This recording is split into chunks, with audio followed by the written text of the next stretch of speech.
சங்கீதம் 125. சங்கீதம் 125 பக்கம் 752.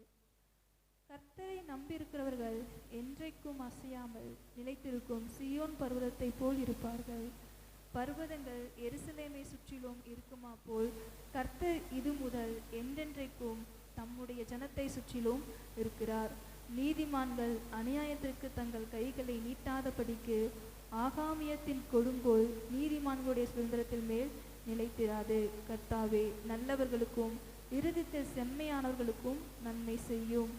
தங்கள் கோணலான வழிகளுக்கு சாய்க்கிறவர்களை கர்த்தர் அக்கிரமக்காரருடைய போக பண்ணுவார். இஸ்ரவேலுக்கோ சமாதானம் உண்டு. ஹல்லேலூயா. நாம் அமர்வோம்.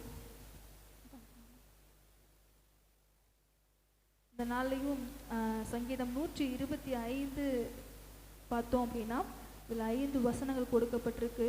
இதில் பார்த்தோம் அப்படின்னா முதல் வசனத்தை நம்முடைய தியானமாக எடுத்துக்கொள்ளலாம்.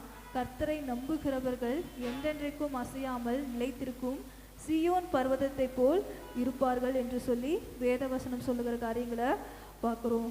கர்த்தரை நம்புகிறவர்கள் எப்படி இருப்பாங்களாமாம்? ஒரு பர்வதம்னா என்ன? ஒரு மலைக்கு ஒப்பா என்ன செய்கிறாரு? நம்முடைய நம்பிக்கையை ஒப்பிடுற காரியங்களை பார்க்குறோம். அப்போ நம்ம கர்த்தர் மேலே ஒரு காரியத்தை சார்ந்து இருக்கும்போது நம்ம அவர் மேலே எப்படி இருக்கணும்னா அசையாத நம்பிக்கையை கொண்டிருக்கணும். இப்போ இந்த மலைகள்லாம் பார்த்தோன்னா பெயர்ந்து அதுவே இயற்கை சீற்றத்தில் ஏதோ இடிஞ்சு விழுமா அப்படின்னா இல்லை. பெரிய பெரிய பர்வதங்கள்லாம் பார்த்தீங்கன்னா காலங்காலங்க என்ன செஞ்சுருக்கோம்? அது நிலைச்சிருக்கிற காரியங்களை பார்க்குறோம். அதே மாதிரி தான் நாமளும் கர்த்தர் இடத்துல ஒரு காரியத்தை வேண்டுகிற போது, ஜெபிக்கிற போது, நம்ம சார்ந்து இருக்கும்போது நம்முடைய நம்பிக்கை எப்படி இருக்கப்பட்டதாக இருக்க வேண்டும் அப்படின்னா ஒரு பர்வதத்துக்கு ஒப்பானதாக எப்படி இருக்கணும்?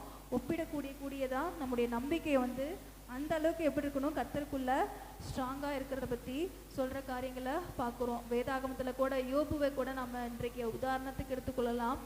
யோபு கர்த்தருக்குள்ள எவ்வளோ உத்தமனாக இருந்தான். ஒவ்வொரு நாளும் கர்த்தருக்கு முன்பாக எவ்வளோ பரிசுத்தமாக நடந்துக்கிட்டான். தன்னோட பிள்ளைகளும் பாவத்தில் போயிடுவாங்களோ என்று சொல்லி ஒவ்வொரு நாளும் என்ன செய்வார்னா அவங்களுக்காக ப்ரேயர் பண்ணி ஒவ்வொரு நாளும் கடவுள்கிட்ட உண்டான காரியங்களை என்ன செஞ்சு கொண்டே வந்துக்கிட்டு இருக்கிற காரியங்கள்லாம் பார்க்குறோம். அப்படிப்பட்ட யோபுக்கு என்ன செய்கிறாரு பார்த்தீங்கன்னா, திடீர்னு சாத்தான் எல்லா இடத்துலையும் சுற்றி கடைசியில் யார் வீட்டுக்குள்ளே புகை பார்க்குறாரு?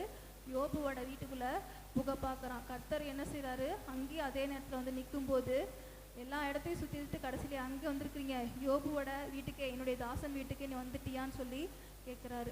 அப்படி கேட்கும்போது தான் கடவுள்கிட்ட என்ன செய்கிறாங்கன்னா சாத்தான் என்ன செய்கிறாரு? ஒரு பர்மிஷன் கேட்குறான். அவனோட உசுரை மாத்திரம் என்ன செய்யக்கூடாது? நீ எடுக்கக்கூடாதுன்னு ஏசப்பா என்ன செஞ்சிருந்தாருன்னா கடவுள் சொல்லியிருக்கிற காரியங்களாக பார்க்குறோம். எத்தனையோ சேதங்கள் யோபுவனோட வாழ்க்கையில் நடக்கிற காரியங்களாக பார்க்குறோம். அவனுடைய பிள்ளைகள் இறந்து போயிடுறாங்க. அவனுடைய ஆடு மாடு, ஒரு பெரிய செல்வந்தன் தான் யாருன்னா யோபு. அப்படிப்பட்ட சூழ்நிலையில் அவனுக்கு எல்லாம் உண்டான காரியங்கள் எல்லாமே என்னது இழந்து போயிடுறான்.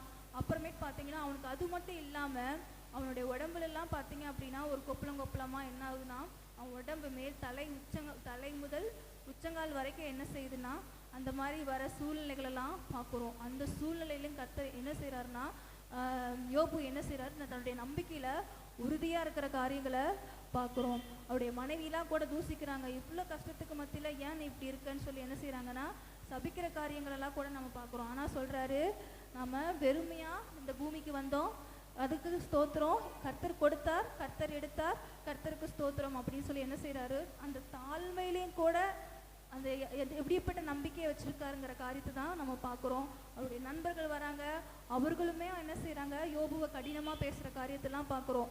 ஆனால் அந்தந்த சூழ்நிலையும் எல்லாமே இழந்தும் என்ன செய்கிறாருன்னா கர்த்தர் மேலே அசையாத நம்பிக்கையை வச்சிருக்க காரியங்களை பார்க்குறோம். ஒரு வேதவசனம் கூட சொல்லுகிறது, என்னை கொன்று போட்டாலும் அவர் மேலே வைத்த நம்பிக்கை விடமாட்டேன் என்று சொல்லி இப்போ பார்க்குறோம். அப்போ அப்படிப்பட்ட நம்பிக்கை யார் வச்சுருந்தாருன்னா யோபு. அப்படி நம்பிக்கை வச்சுருந்த யோபுவை கர்த்தர் என்ன செய்யலை? வெறுமையாக விடவே இல்லை. அவருக்கு என்ன செஞ்சாருன்னா ஒரு பெரிய ஆசீர்வாதத்தையே பின்னாடி கொடுக்குற காரியங்களை பார்க்குறோம். அவனுக்கு மீண்டும் அந்த குழந்தைங்க மறுபடியும் அந்த பிள்ளைகள்லாம் பிறக்கிறாங்க. எல்லாம் இழந்து போனதெல்லாம் ரெட்டத்தனையாக என்ன செய்கிறாருன்னா கர்த்தர் கொடுக்குறாரு. இந்த வேலையும் நாமளும் ஒரு வேளை எல்லாமே இழந்திருக்கக்கூடிய சூழ்நிலைகளில் இருக்கலாம். கர்த்தர் நிச்சயமாக என்ன செய்வார்னா இதற்கேற்ற பலனை கர்த்தர் நிச்சயமாய் தருவார். அதுக்கு நாம் எப்படிப்பட்ட நம்பிக்கை உடையவர்களாக இருக்குன்னா ஒரு சீயோன் பர்வதத்தை போல நம்பிக்கை உடையவர்களா நம்ம வாழ்க்கையில நாம் இருக்கணும். இன்றைக்கும் ஏதோ ஒரு காரியங்கள் நடக்கவில்லை என்று சொல்லி சோர்ந்து போய் விடாம ஒவ்வொரு நாளும் அனுதினமும் கர்த்தரிடத்துல காத்திருக்கும் போது கர்த்தர் நிச்சயமா யோபுவுக்கு செய்த அதே நன்மைகளையும் நம்ம வாழ்க்கையிலையும் கொண்டு வந்து தரத்திற்கு அவர் வல்லவராக இருக்கிறார். நாம் செபிப்போமா? அன்புள்ள பிதாவே, இந்த நாளிலும் இசப்பா அன்றைய நாங்கள் கேட்ட இந்த வசனத்தின் பிரகாரமாக அன்றைய உம்மீது அசையாத நம்பிக்கை வைக்க ஒரு பாக்கியத்தை கொடுங்க. யோபுவின் வாழ்க்கையில கர்த்தாவே நீங்க அற்புதத்தை செய்தீங்க, இரட்டத்தனையாய் திரும்ப கொடுத்தீங்க சுவாமி. இன்றைய நாள்லையும் கர்த்தாவே ஒருவேளை யாரெல்லாம் இப்படிப்பட்ட அன்றைய எதிர்பார்ப்புகளுக்கு மத்தியில அன்றைய தங்களுடைய வாழ்க்கையில அன்றைய மீண்டும் ஒரு அன்றைய ராஜா ஒரு நன்மை பிறக்காதா என்று ஏங்கி கொண்டிருக்கிற இந்த வேலையில அவங்களுக்கு நல்ல ஒரு நன்மைகளை கர்த்தாவே இரட்டத்தனையா எங்களுக்கு கொடுத்து நீங்க ஆசீர்வதிக்க வேண்டுமாய் தகப்பனை கெஞ்சுகிற சுவாமி. உடைய கிருபையுள்ள கரங்களுக்குள்ளாக ஒப்பு கொடுக்கிறோம். மீதமுள்ள பகுதிகளையும் பொறுப்பெடுத்து வழி நடத்துங்க. இயேசுவின் நாமத்தை ஜெபிக்கிற நல்ல பிதாவே, ஆமென். அதிகமாய் பெற்றுக்கொண்டேன், அடைத்ததின் காரணம் இன்று நான் கற்றுக்கொண்டேன். வேண்டுவதை பார்க்கிலும் அதிகமாய் பெற்றுக்கொண்டேன். சின்ன சின்ன ஆசைகள் நீர் பார்க்கிறீர், ஏக்கங்கள் நீர் தீர்க்கிறீர். முற்றும் அறிந்த போதிலும் மல்லையில் என்னை வைக்கிறீர். ஆசைகள் நீர் பார்க்கிறீர், ஏக்கங்கள் நீர் தீர்க்கிறீர். மூடன் என்ற போதிலும் அல்லையில் என்னை வைக்கிறீர். தகப்பன் அல்லவோ, மீன் கேட்டால் பாம்பை தருவீரோ? தகப்பன் உம்மிடம் தயவொன்றை கேட்கிறேன், வேறென்ன எனக்கு ஆசை? உம் தயவை பாட வேண்டும். ஆசையில் ஒரு ஓசை, உம் ஜனங்களை அது தொட வேண்டும். கேட்பதில் தவறில்லை, சித்தப்படி கேட்கிறேன். நீர் தந்த வாழ்க்கையில் அர்த்தம் அதை சேர்த்திடும். சின்ன சின்ன ஆசைகள் நீர் பார்க்கிறீர், ஏக்கங்கள் நீர் தீர்க்கிறீர். முற்றும் அறிந்த போதிலும் அல்லையில் என்னை வைக்கிறீர்.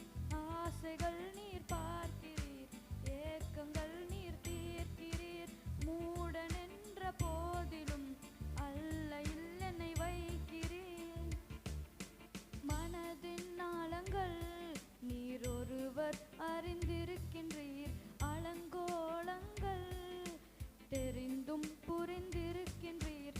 எங்கு போக நேர்ந்தாலும் உம் சமூகம் வந்து விழுகிறேன். பிறர் கண்டு சிரித்தாலும் என்னை விட்டு கொடுக்கிறேன். யாரும் அறியாமலோ பக்கங்களை பார்க்கின்றீர். அவிழ்ந்து விடும் காயங்கள் அத்தனையும் மாற்றுவீர்.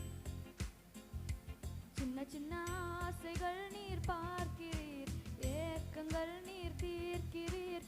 முற்றும் அறிந்த போதிலும் அல்லையில் என்னை வைக்கிறீர். ஆசைகள் நீர் பார்க்கிறீர், ஏக்கங்கள் நீர்